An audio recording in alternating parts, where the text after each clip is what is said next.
ಇಬ್ಬರು ಮನೆಗಳ್ಳರನ್ನು ಬಂಧಿಸಿ ಜೈಲಿಗೆ ರವಾನಿಸಿದ ಬಿಜಾಪುರ ಪೊಲೀಸರು. ವಿಜಯಪುರ ಪೊಲೀಸರು ಇಬ್ಬರು ಕಳ್ಳರ ಹೆಡೆಮುರಿ ಕಟ್ಟಿ ಜೈಲಿಗೆ ರವಾನಿಸಿದ್ದಾರೆ. ಕಳೆದ ಸೆಪ್ಟೆಂಬರ್ನಲ್ಲಿ ಕೊಲ್ಲಾರ ತಾಲೂಕಿನ ಮಸೂತಿ ಗ್ರಾಮದಲ್ಲಿ ನಡೆದ ಮನೆ ಕಳ್ಳತನ ಪ್ರಕರಣಕ್ಕೆ ಸಂಬಂಧಿಸಿದಂತೆ ಇಬ್ಬರು ಆರೋಪಿಗಳನ್ನು ಪೊಲೀಸರು ಬಂಧಿಸಿದ್ದಾರೆ. ಬಂಧಿತ ಆರೋಪಿಗಳನ್ನು ಕಲಾದಗಿ ಅಬ್ದುಲ್ಲಾ 30, ಲೋಕಾಪುರದ ಹೀರಾ 29 ಗುರುತಿಸಲಾಗಿದೆ.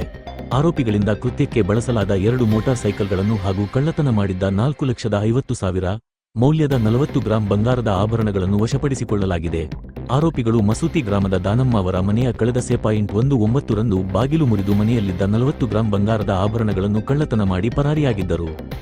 ಈ ಕುರಿತು ಕೂಡಿಗಿ ಪೊಲೀಸ್ ಠಾಣೆಯಲ್ಲಿ ಪ್ರಕರಣ ದಾಖಲಾಗಿತ್ತು. ಈ ಪ್ರಕರಣದ ತನಿಖೆ ನಡೆಸಿದ ಪೊಲೀಸರು ಇಬ್ಬರು ಆರೋಪಿಗಳನ್ನು ಬಂಧಿಸಿದ್ದಾರೆ ಎಂದು ವಿಜಯಪುರ ಜಿಲ್ಲಾ ಪೊಲೀಸ್ ವರಿಷ್ಠಾಧಿಕಾರಿ ಲಕ್ಷ್ಮಣ ನಿಮ್ಮರಗಿ ಪತ್ರಿಕಾ ಪ್ರಕಟಣೆ ಮೂಲಕ ತಿಳಿಸಿದ್ದಾರೆ.